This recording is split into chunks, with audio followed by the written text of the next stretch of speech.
दोस्तों नॉर्मली हम कैंडलस्टिक देख करके प्राइस एक्शन को प्रिडिक्ट करने की कई बार कोशिश करते हैं। हम ये देखते हैं कि बाजार कहाँ से ऊपर जा सकता है, कहाँ से नीचे जा सकता है, कैंडलस्टिक कौन सी वीक लग रही है, कौन सी स्ट्रॉन्ग लग रही है। तो ये सारी एनालिसिस हम सब ने करी हुई है, बहुत कुछ हमने सीखा हुआ है इसके बारे में। ज़्यादातर हमारे व्यूअर्स ने तो ये सभी चीज़ें सीखी हुई है। लेकिन आज की वीडियो में हम दोस्तों डिस्कस करने वाले क्या आपने डाटा ड्रिवन एनालिसिस करी है, यानी बायर्स ने कितने ऑर्डर प्लेस करे, लिमिट ऑर्डर पे कितने डाले और अग्रेसिवली मार्केट ऑर्डर पे कितने ऑर्डर प्लेस करें, बायर्स एंड सेलर्स एक लेवल के ऊपर क्या कर रहे हैं।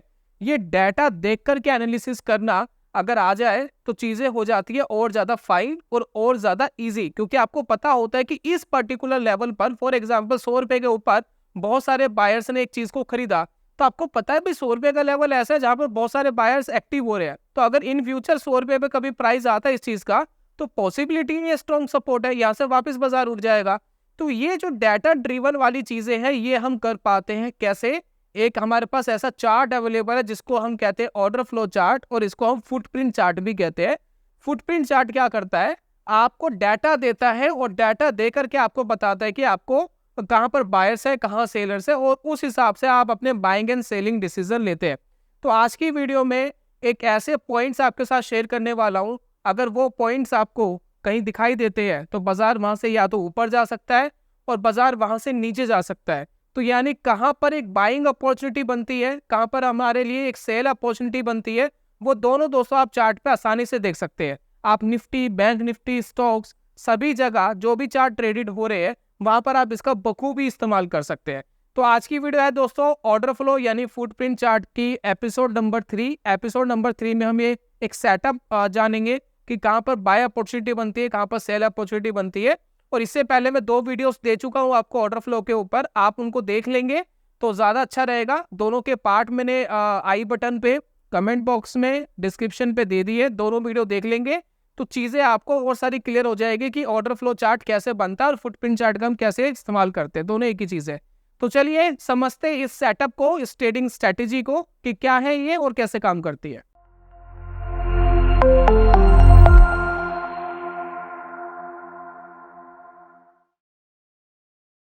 बहुत बहुत स्वागत है आप सभी का ट्रेडिंग चैनल के यूट्यूब चैनल में। मेरा नाम है अनमोल मित्तल। पीछे दोस्तों मैंने चार्ट लगा के रखा है निफ्टी का। अब निफ्टी के चार्ट के अंदर अगर मैं फुटप्रिंट चार्ट लगाऊंगा यानी ऑर्डर फ्लो चार्ट लगाऊंगा तो वो नहीं दिखाई देगा। ऑर्डर फ्लो चार्ट आपको तभी दिखाई देता है जब जब वो चार्ट ट्रेड हो रहा हो, जिसमें बायर्स एंड सेलर्स बैठे हो। तो निफ्टी का जो प्लेन चार्ट होता है, स्पॉट चार्ट होता है, वहां पर कोई ट्रेडिंग नहीं होती है, या तो फ्यूचर्स पे होती है या ऑप्शंस पे होती है। दैट्स वाई रीजन मैंने यहाँ पर निफ्टी का फ्यूचर का चार्ट लगाया हुआ है। तो ये जो भी लेवल्स आप देख रहे हैं निफ्टी के फ्यूचर के लेवल्स देख रहे हैं। अब यहाँ पर हम ये पूरी एनालिसिस करेंगे और सेटअप को समझेंगे कि सेटअप क्या है। दूसरी चीज यहाँ पर देखिए क्या करनी है, सबसे पहले आपको चार्ट लगाना होता है। तो यहाँ पर देखिए चार्ट लगाने के लिए मैं इधर जाऊंगा, ये कौन सा प्लेटफॉर्म में यूज कर रहा हूँ, कैसे यूज कर रहा हूँ, ये सारी चीजें मैंने पार्ट्स में बताई हुई है। वीडियो नंबर 1 देखेंगे, 2 देखेंगे, सारी चीज आपको समझ में आ जाएगी। फिलहाल देखिए सेटअप देख लीजिए, सेटअप क्या है। तो सेटअप में दोस्तों मैंने आपको बताया था पार्ट नंबर 1 में कि आप इम्बैलेंस चार्ट को यूज कर सकते हैं। आज की वीडियो में दोस्तों क्लस्टर चार्ट को हम यूज करेंगे। तो बिल्कुल जैसे आप क्लस्टर चार्ट लिखेंगे तो यहाँ पर देखिए फुटप्रिंट यहाँ पर ऑलरेडी लिखा आ रहा है, प्लस एक सेटिंग लिखी आ रही है ब्लॉक की। ठीक है, अब यहाँ पर देखिए हम क्या करने वाले, इसकी सेटिंग्स में जाएंगे और सेटिंग्स में हम कुछ चीजें यहाँ चेंज करने वाले हैं। तो यहाँ पर देखिए बहुत सारी चीजें हैं यहाँ पर जिसका आप इस्तेमाल कर सकते हैं। यहाँ पर दोस्तों तो मुझे इस्तेमाल करना है, 2 चीजें आपको यहाँ देखनी है इस चार्ट के ऊपर, कि लेफ्ट साइड में वॉल्यूम रहे और राइट साइड में बिड एंड अस्क रहे। दोनों चीजें साथ में चलेगी। अब देखिए यहाँ पर एक कैंडल के 2 कॉलम्स आ गए, यहाँ पर आपको वॉल्यूम्स दिखा रहा है और यहाँ पर आपको अस्क एंड बिड दिखा रहा है। अभी चार्ट को मैं जूम करूंगा तो ये प्रॉपरली आपको डिस्प्ले करेगा। बस यही चीज आपको चार्ट में ध्यान रखनी है कि दोनों चीज आपके लिए लगी हुई है या नहीं लगी हुई। तो अब जैसे मैं यहाँ पर देखिए इसको क्या करता हूं, ये देखिए जैसे ही मैंने इसको चार्ट को बिग करा, ये देखिए अब हमारे पास डाटा आना शुरू हो गया। यहाँ देखिए डाटा, ठीक है। तो यहाँ पर क्या था, जैसे कि हमने पार्ट नंबर 1 में देखा था जब हमने इस सीरीज की शुरुआत करी थी, कि यहाँ पर क्या होता है, यहाँ पर होता है अस्क प्राइस और यहाँ पर क्या होता है, इस साइड होता है बिड। ठीक है, हमने साइड में एक कॉलम और लगा दिया और ये कॉलम लगा दिया हमने वॉल्यूम्स का। कौन सा लगा दिया है, वॉल्यूम्स का। वॉल्यूम्स दोस्तों इसलिए साइड में लगा दी है क्योंकि आज जिस सेटअप की हम बात करेंगे उसमें मेनली यूज वॉल्यूम्स का होगा। हम वॉल्यूम्स देखेंगे पर्टिकुलर लेवल पर ताकि हमें पता लगेगा कि मार्केट के अंदर क्या हो रहा है। तो यहाँ पर आप देखिए जब ये चार्ट हम लगाते हैं तो हमें क्या चीज मिलती है। कहने को तो देखिए ये बीच में आपको एक कैंडल दिखाई दे रही है, लॉन्ग रेड कैंडल है ये जो आपको दिखाई दे रही है, लेकिन ये कैंडल ऐसे ही नहीं बनी है। ये 30 मिनट का चार्ट है, यानी 30 मिनट की कैंडल रिप्रेजेंट कर रहा है। 30 मिनट कैंडल ऐसे ही नहीं बना है। यहाँ पर बायर्स एंड सेलर्स के बीच में युद्ध हुए हैं और बहुत सारे युद्ध आप ये देख रहे हैं, कितने सारे युद्ध हुए हैं, तब जाकर के डिसाइड हुआ है कि जी ये रेड कैंडल बनेगी, यानी प्राइस यहाँ से नीचे गिरेगा। तो जब भी मार्केट के अंदर कोई एक्शन हो रहा है तो उस एक्शन के पीछे कौन कौन कितना कितना योगदान है किसी का, वो सारी चीज आप फुटप्रिंट चार्ट यानी ऑर्डर फ्लो चार्ट के अंदर देख पाते हैं। यही दोस्तों इस चार्ट की खासियत है। ये सिर्फ हाई लो एंड क्लोज नहीं बताता कि इस लेवल पे बायर्स ने कितने ऑर्डर डाले, किस सेलर्स ने कितने ऑर्डर डाले, कहाँ पर ज्यादा वॉल्यूम था, ये सारी चीज आप इस चार्ट पर देख पाते हैं। तो आज की वीडियो में जो सेटअप है, सेटअप में समझा देता हूँ आपको। सेटअप बहुत सिंपल है, बहुत ईजी है। जरा सेटअप समझेंगे क्या है। देखिए सेटअप क्या है, सेटअप को समझने की कोशिश करेगा, बहुत सिंपल है। सबसे पहले हमने चार्ट लगा लिया, सेटिंग देख लिया हमने चार्ट की क्या करनी है। अब हम दोस्तों यहाँ पर क्या देखने वाले हैं, हम देखने वाले हैं, मान लेते हैं कि मार्केट के अंदर एक गिरावट आई थी, गिरावट के बाद मार्केट ऊपर गया था, ठीक है, एक ट्रेंड में मार्केट चल रहा है, ठीक है, अब ट्रेंड में मान लेते हैं मार्केट चल रहा है, ठीक है। तो जब मार्केट यहाँ से गिरा था तो गिरने के बाद हमें देखना है कुछ कैंडल्स का वॉल्यूम्स। जैसे कि आप देखिए हमें इस लेवल्स के ऊपर क्या नोटिस करना है, वॉल्यूम्स, कि वॉल्यूम्स किस लेवल के ऊपर आ रहे हैं। और वॉल्यूम्स कौन से वाले वॉल्यूम्स, हाई वॉल्यूम्स। जैसे कि नॉर्मल कैंडलस्टिक चार्ट में तो हम सिर्फ कैंडल देखते थे, लेकिन उस कैंडल के अंदर भी कुछ लेवल्स ऐसे होते हैं, कुछ पॉइंट्स ऐसे होते हैं जिनके अंदर होता है हाई वॉल्यूम्स। तो हमें हाई वॉल्यूम्स देखना है जहां पर सबसे ज्यादा वॉल्यूम्स रहे और उस वॉल्यूम के बाद मार्केट के अंदर एक डायरेक्शन आई। डायरेक्शन कहां पर आई, जैसे कि यहां पर दिख रहा है कि डायरेक्शन ऊपर की तरफ आई। तो ये जो वॉल्यूम्स यहाँ पर क्रिएट हुए थे, ये जो वॉल्यूम्स यहाँ बने थे, तो उसका सिंपली मतलब क्या है। इसका दोस्तों सिंपली मतलब ये है कि यहाँ पर जो भी युद्ध हुआ, वॉर हुई इन दोनों के बीच में, बायर्स एंड सेलर्स के बीच में, उसमें से बायर्स जीते हैं और बायर्स ने मार्केट को ऊपर उठाया, ठीक है। तो ये हमारे लिए क्या बन जाता है, ये लेवल दोस्तों हमारे लिए बन जाता है एक स्ट्रॉन्ग सपोर्ट लेवल। क्या बन जाता है, स्ट्रॉन्ग सपोर्ट लेवल। क्यों बन जाता है, हायर वॉल्यूम थे और मार्केट को ऊपर उठा के लेके गए। तो हमारे लिए ट्रेडिंग अपॉर्चुनिटी क्या है, हमारे लिए ट्रेडिंग अपॉर्चुनिटी दोस्तों बड़ी सिंपल है कि इन फ्यूचर मार्केट अगर इस लेवल के आसपास आता है, थोड़ा सा यहाँ पर रुकता है, सपोर्ट लेने की कोशिश करता है और एक हल्का सा हमें ऐसा अंदाजा देता है कि मार्केट यहाँ से ऊपर जा रहा है, तो हमारे लिए एक लॉन्ग का ट्रेड बनता है। एक बाय करके आप यहाँ पर ट्रेड के बारे में सोच सकते हैं। यहाँ पर एक लॉन्ग का ट्रेड बनाने की पॉसिबिलिटी बनती है, यहाँ पर लॉन्ग किया जा सकता है। स्टॉप लॉस क्या बनता है, बड़ा सिंपल है। जो यहाँ पर देखिए जो वॉल्यूम्स बने थे, उस वॉल्यूम्स की जो एक कैंडल बनी होगी, उस कैंडल के लो के नीचे स्टॉप लॉस बनता है, ठीक है। तो जो कैंडल बनी थी, हायर वॉल्यूम जिन कैंडल्स के ऊपर थे, मतलब एक कैंडल भी नहीं देखने हैं, लगातार दो, मिनिमम 2 कैंडल्स पे होने चाहिए, 2 से ज्यादा कैंडल्स पे होने चाहिए, 2 या 2 से ज्यादा। तो यहाँ पर क्या बनेगा, एसएल, उससे नीचे। और टारगेट आपका क्या बनेगा, पहला टारगेट दोस्तों आपको यही बनता है इस सेटअप के अंदर, जो हायर पॉइंट है। हायर पॉइंट के अंदर भी एक लेवल ऐसा होगा जहां पर हायर वॉल्यूम्स होंगे और उन वॉल्यूम्स ने क्या करा था, बाजार को नीचे गिराया था। तो आपका टारगेट नंबर 1 तो यही होता है। बाकी आप ऊपर का टारगेट रखना चाहते हैं रख सकते हैं, लेकिन यहाँ पर कुछ ना कुछ प्रॉफिट बुकिंग करने की जरूर सोचे, क्योंकि यहाँ पर कहीं ना कहीं तकलीफ आई थी मार्केट को। जरूरी है कि मार्केट इसको तोड़ेगा, मार्केट ट्रेंड में है, पॉसिबिलिटी है कि तोड़ दे। अगर नहीं तोड़ा तो यहाँ पर एक बुकिंग करनी चाहिए। तो यहाँ पर काफी लोग क्या करते हैं, 50-70% अपना माल बेच देते हैं, 50 से 70% बेच देंगे, बाकी 200 होल्ड करके रखते हैं। अगर चला गया ऊपर तो ठीक है, नहीं चला गया, नीचे आ गया तो कॉस्ट टू कॉस्ट पे निकाल देंगे, 70% पे तो एटलीस्ट प्रॉफिट बुकिंग कर ही ली है, ठीक है। इस तरीके से करते हैं। तो ये दोस्तों लॉन्ग का बनता है। शॉर्ट का कैसे बनता है, एक बार शॉर्ट का दिखाता हूँ, फिर चार्ट पे एग्जांपल दिखाऊंगा, फुटप्रिंट चार्ट आपको कैसे देखना है, यानी ऑर्डर फ्लो कैसे देखना है। तो शॉर्ट का भी बड़ा सिंपल है। मान लेते हैं एक जगह ऐसी थी जहां पर एक वॉल्यूम क्रिएट हुआ, ठीक है, और वहां से बाजार नीचे गया। तो ये एक ऐसा पॉइंट था जहां पर हाई वॉल्यूम्स थे, ठीक है। और इस पॉइंट पर अगर मार्केट इन फ्यूचर वापस आता है और थोड़ा सा अंदाजा देता है कि मैं यहाँ से नीचे जा रहा हूँ, तो ये बन जाता है हमारा रेजिस्टेंस एरिया, ठीक है ना, ये आरए बन जाता है। और बाजार अगर यहाँ से नीचे गिरता है तो ये एक शॉर्ट पोजीशंस क्रिएट हो सकती है, हल्का सा अंदाजा देता है, कैंडल्स थोड़ी सी वीक होती है, तो यहाँ पर एक पॉसिबिलिटी बनती है बाजार नीचे गिरेगा और बाजार यहाँ से तेजी से नीचे गिर सकता है, एक पॉसिबिलिटी बनती है। तो टारगेट हमारा फर्स्ट क्या होगा, इधर भी कोई ना कोई वॉल्यूम्स होंगे, हाई वॉल्यूम्स होंगे, इसके आसपास कहीं ना कहीं आपका टारगेट बनता है। तो यहाँ पर चाहे तो 100% बुक कर सकते हैं, 100% नहीं करना 70-80% कर लीजिए, बाकी रिमेनिंग रखिए ताकि नीचे मार्केट और जाए तो और बड़ा मुनाफा मिल सके। तो ये है दोस्तों सेटअप, ईजी है। चलिए अब एक बार फुटप्रिंट चार्ट पे देखते हैं कि कैसे ये दिखाई देगा, कैसे बनता है। तो फुटप्रिंट चार्ट पे देखिए, वॉल्यूम्स मेरे साइड में इसलिए ही लगाए हैं ताकि आपको हाईएस्ट वॉल्यूम्स पता लगे। जैसे कि आप इस चार्ट पे देख रहे हैं, इस ब्लॉक पे देखिए, आपको अच्छा लगेगा देखने पर देखिए, सबसे पहले जहां पर हायर वॉल्यूम्स होते हैं ना, जहां मतलब पूरे दिन इस 30 मिनट की कैंडल है, ठीक है। अब इस 30 मिनट की कैंडल में आप देखिए सबसे ज्यादा वॉल्यूम कहां पर रहा, तो सबसे ज्यादा वॉल्यूम दोस्तों यहां रहा जब लाइव मार्केट चल रही होती है और जब मार्केट में कैंडल क्लोज्ड हो जाती है। ये सारे आपको चार्ट्स के लेवल्स दिखाई देते हैं एज इट इज, ठीक है ना। आप देख सकते हैं कहां पर कितना ये फुटप्रिंट चार्ट रहा। उसके बाद यहाँ देखिए सबसे ज्यादा हायर वॉल्यूम यहाँ थे। अब इसके आसपास देखिए कि कहां पर ज्यादा वॉल्यूम है, जैसे कि देखिए इसके आसपास ये एक जोन है जहां पर सबसे ज्यादा वॉल्यूम्स रहे आज के दिन सबसे ज्यादा वॉल्यूम्स रहे, मतलब इस कैंडल पे सबसे ज्यादा वॉल्यूम्स रहे। आज के दिन मैं गलत बोल रहा हूँ, इस कैंडल पे सबसे ज्यादा वॉल्यूम रहे। ऊपर देखिए कम वॉल्यूम थे, नीचे कम वॉल्यूम थे, थोड़ा सा यहाँ पर एक हायर वॉल्यूम था, बाकी यहाँ पर सबसे ज्यादा वॉल्यूम रहे। तो इन वॉल्यूम्स को हमें नोट करना है। अगर ये वॉल्यूम्स हमें कहीं दिख रहे हैं, ये है हायर वॉल्यूम्स। अगर मार्केट इन वॉल्यूम से ऊपर जाती है, अगर मार्केट ये वॉल्यूम्स अगर मार्केट को ऊपर लेके जाते हैं, तो हमें वेट करना है कि इन फ्यूचर अगर मार्केट इसके आसपास कहीं आएगा तो हमारे लिए एक लॉन्ग की अपॉर्चुनिटी मिलेगी, बाय करके ट्रेड करने की अपॉर्चुनिटी मिलेगी। इतना ही सिंपल है दोस्तों, कुछ भी इसमें कॉम्प्लिकेटेड नहीं है, कुछ भी मुश्किल नहीं है। अब यहाँ पर दोस्तों मैं आपको दिखा रहा हूँ कुछ एग्जाम्पल्स आप देखेंगे आपको समझ में आ जाएगा कि कैसे आपको ये अपॉर्चुनिटी मिलेगी, कैसे ये सेटअप वर्क करता है।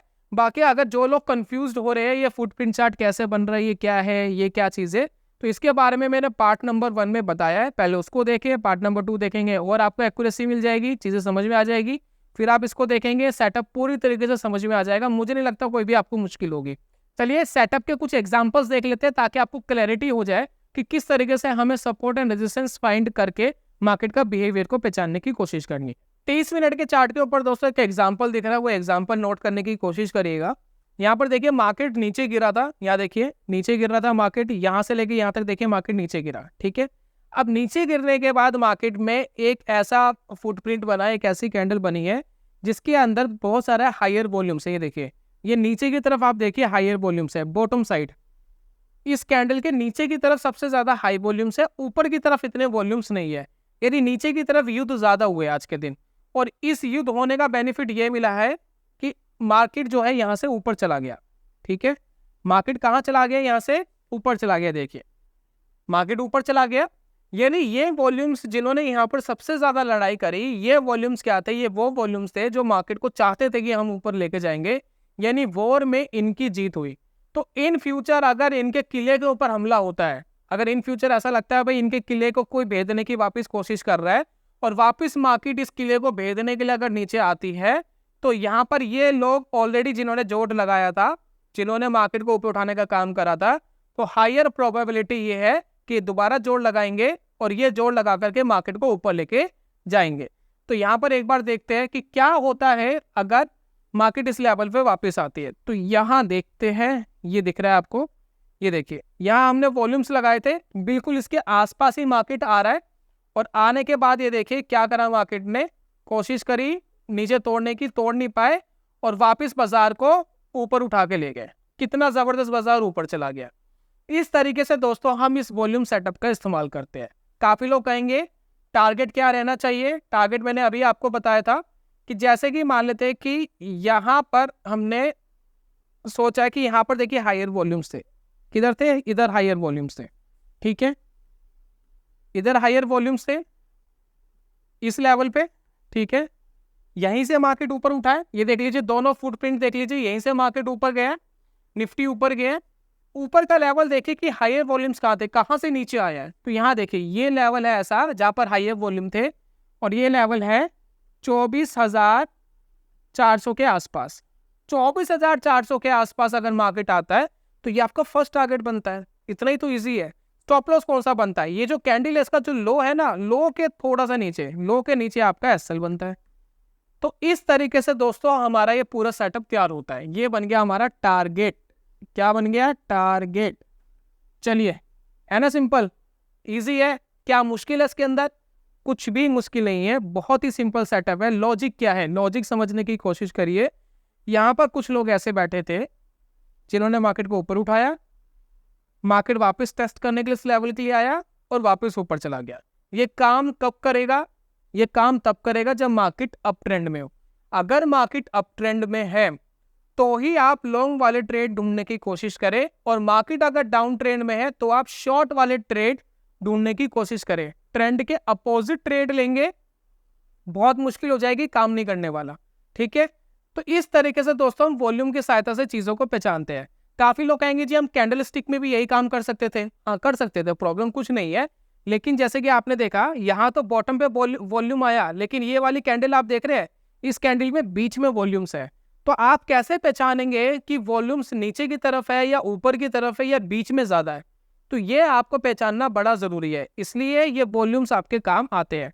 साथ में चीजों की कंफर्मेशन के लिए आप एक काम और कर सकते हैं कि कौन से लेवल्स पर मार्केट पलटेगा, इसकी एक्स्ट्रा कंफर्मेशन के लिए आप डेल्टा का इस्तेमाल कर सकते हैं।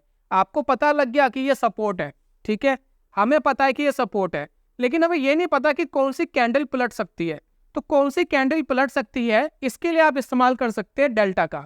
अगर मार्केट इसके आसपास आता है और कहीं पर किसी कैंडल में डेल्टा पॉजिटिव दिखता है, जैसे कि देखिए मुझे इस कैंडल में डेल्टा पॉजिटिव दिखा ग्रीन कलर का, 11,000 यहाँ पर वॉल्यूम्स जो थे वो पॉजिटिव थे, यानी बायर्स ज्यादा एक्टिव हो गए थे। अगर बायर्स इस लेवल पे ज्यादा एक्टिव हो गए थे, डेल्टा क्या होता है पार्ट नंबर 2 में मैंने बताया है, बहुत अच्छे से देख लीजिए। तो यहाँ पर बायर्स अगर ज्यादा एक्टिवेट हो गए थे तो ये कैंडल मेरे लिए ऐसी बन गई थी जहां मैं शायद बाय कर सकता था। स्टॉप लॉस कहां बनता? स्टॉप लॉस वही उसके नीचे बनता। हालांकि मार्केट इस डेल्टा से नीचे आया टेस्ट करने के लिए, नीचे गिरा, लेकिन इसका एसएल नहीं तोड़ पाया। एसएल नीचे लगा हुआ है, यहाँ कहीं लगा हुआ है, तो यहाँ पर शायद आपकी बाइंग हो जाती। और उसके बाद देखिए मार्केट किस तरीके से बिहेव करता हुआ ऊपर गया, अच्छे से ऊपर गया। देखिए डेल्टा अब सीधा सीधा पॉजिटिव होने लग गए और नेगेटिव डेल्टा थोड़े से डाउन होने लग गए। ये देखिए डेल्टा आपको यहाँ दिख रहा है, अब 1,23,000 पॉजिटिव, 1,40,000 पॉजिटिव। तो डेल्टा अगर पॉजिटिव हो रहा है डाउन साइड, या फिर जो आपका नेगेटिव डेल्टा है यानी रेड वाला, अगर वो कम हो रहा है, काफी कम हो चुका है, यानी सेलिंग प्रेशर कम हो रहा है। इस तरीके से दोस्तों फुटप्रिंट चार्ट के ऊपर ये सेटअप देख सकते हैं। अब मैं एक शॉर्ट का सेटअप दिखाता हूँ कि शॉर्ट वाला ट्रेड कैसे बनेगा। अब यहाँ पर दोस्तों ये फुटप्रिंट चार्ट यानी ऑर्डर फ्लो चार्ट देखने की कोशिश करिए कि एक ही लेवल के ऊपर आपको बहुत सारा वॉल्यूम्स दिखाई दे रहा है। जैसे कि आप ये देखिए हायर वॉल्यूम्स यहाँ भी था, इस कैंडल पे भी था, इस कैंडल पे देखिए, इस कैंडल पे देखिए, यानी एक ही पॉइंट ऐसा था जहां पर 3 कैंडल्स ने लगातार हायर वॉल्यूम्स हमें दिखाए, और लास्ट की जो 2 कैंडल थी उसमें डेल्टा भी नेगेटिव होता हुआ दिखाई दिया। और इस समय अगर आप देखेंगे जब ये बना उसके बाद बाजार नीचे गिर गया। ठीक है, आपको इसमें बहुत अच्छे से समझ नहीं आएगा, मैं एक काम करता हूं, एक बार कैंडलस्टिक चार्ट लगाता हूं और आपको समझाता हूं कि कैसे ये वर्क करा। तो ये देखिए कैंडलस्टिक चार्ट, ये देखिए ये वो वाला लेवल है जहां पर सबसे ज्यादा हायर वॉल्यूम्स हमें दिखाई दे रहे हैं, वॉल्यूम्स बहुत ज्यादा है, और उसके बाद ये बाजार को नीचे भी लेके चले गए। और अब आप कहेंगे जी ट्रेंड क्या था स्टॉक का? स्टॉक का ट्रेंड देखिएगा यहाँ पर, इस पर्टिकुलर लेवल पे ट्रेंड क्या था।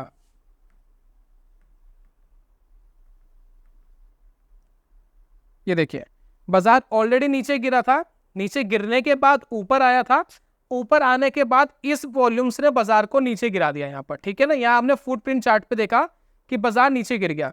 तो हमारे लिए ये पॉइंट कौन सा था? ये वो वाला पॉइंट था कि अगर बाजार इन फ्यूचर इस लेवल पर आकर के कहीं ना कहीं वीकनेस अगर दिखाता तो हमें वापस शॉर्ट की अपॉर्चुनिटी मिलती। तो यहाँ पर देखिए ये जो दोस्तों यहाँ वॉल्यूम्स आए थे, अब यहाँ देखिए यहाँ पर टच हुआ है और टच होते सीधा ये नीचे आया है। ये देखिए मार्केट अगेन नीचे आ गया। तो यहाँ पर अगर मैं फुटप्रिंट चार्ट लगाता हूँ तो आपको वॉल्यूम्स पता लगेंगे किस तरीके से आ रहे हैं। तो यहाँ पर दोस्तों देखिए बाजार जब ऊपर उठ रहा था तब डेल्टा यहाँ पॉजिटिव था, अब धीरे धीरे डेल्टा यहाँ नेगेटिव हो गए, और यहाँ पर देखिए एक ही जगह पर वॉल्यूम इकट्ठा हो गया, बाजार फिर वापस यहाँ से नीचे गिरता हुआ चला गया। तो इस तरीके से दोस्तों हम डाटा को देख करके हम वॉल्यूम के ऊपर लगा सकते हैं अपने सपोर्ट एंड रेजिस्टेंस की, कहां पर एक पर्टिकुलर वॉल्यूम आ रहा है, किसी कैंडल का वॉल्यूम बीच में आएगा, ऊपर आएगा, नीचे आएगा, ये देखकर ही पता लगेगा। बुलिश कैंडल और बेरिश कैंडल देखकर हम ये नहीं पहचान सकते कि वॉल्यूम्स कहां पर आने वाले हैं। जैसे इस रेड कैंडल में देखिए वॉल्यूम सबसे नीचे की तरफ ज्यादा है, बॉटम की तरफ ज्यादा, और इस कैंडल में मिडिल की तरफ ज्यादा है। दोनों ही रेड कैंडल्स हैं, यहाँ भी मिडिल की तरफ ज्यादा है, यहाँ बॉटम पे ज्यादा है, तो कुछ कैंडल्स आपको बीच में मिलेगी। अब देखिए यहाँ पर इस कैंडल में टॉप की तरफ वॉल्यूम्स है, तो कहां पर किस कैंडल पे किस लेवल पे सबसे ज्यादा फोकस हो रहा है वो देखना दोस्तों बड़ा इंपॉर्टेंट है, क्योंकि उसी के बाद आप देख सकते हैं कि इस पर्टिकुलर लेवल पे बायर्स एंड सेलर्स अपना युद्ध लड़ रहे हैं। तो इस तरीके से दोस्तों ये सेटअप बनता है। उम्मीद करता हूं कि आपको समझ में आ गया होगा। ये चार्ट लगाना थोड़ा सा कंफ्यूजिंग होता है, जब आप इसको प्रैक्टिस करेंगे तो आपको समझ में आ जाएगा। कैंडल स्टिक की तो हमें हैबिट हो गई है, तो हम कैंडल स्टिक बहुत इजीली देख पाते हैं। ये देखिए बहुत क्लियर देख पाते हैं। उसमें डाटा जो आता है ना, वो डाटा कई बार कंफ्यूज करता है, तो नॉट टू वरी, जब आप थोड़ा सा यूज करेंगे तो हैबिचुअल हो जाएंगे। प्लस इसका एक दूसरा तरीका बता रहा हूँ, चार्ट को दो भाग में स्प्लिट कर लीजिए, ठीक है, दो पार्ट्स में स्प्लिट कर लीजिए। उसमें एक में आप फुटप्रिंट चार्ट यानी ऑर्डर फ्लो चार्ट लगा लीजिए, दूसरे में कैंडल स्टिक लगा लीजिए, तो चीजें आपके लिए दोस्तों आसान हो जाएगी। तो यह था दोस्तों आज की वीडियो के अंदर। उम्मीद करता हूँ कि वीडियो आपको पसंद आई होगी। जल्दी मिलूंगा नेक्स्ट वीडियो में, तब तक के लिए goodbye, God bless you, bye bye दोस्तों।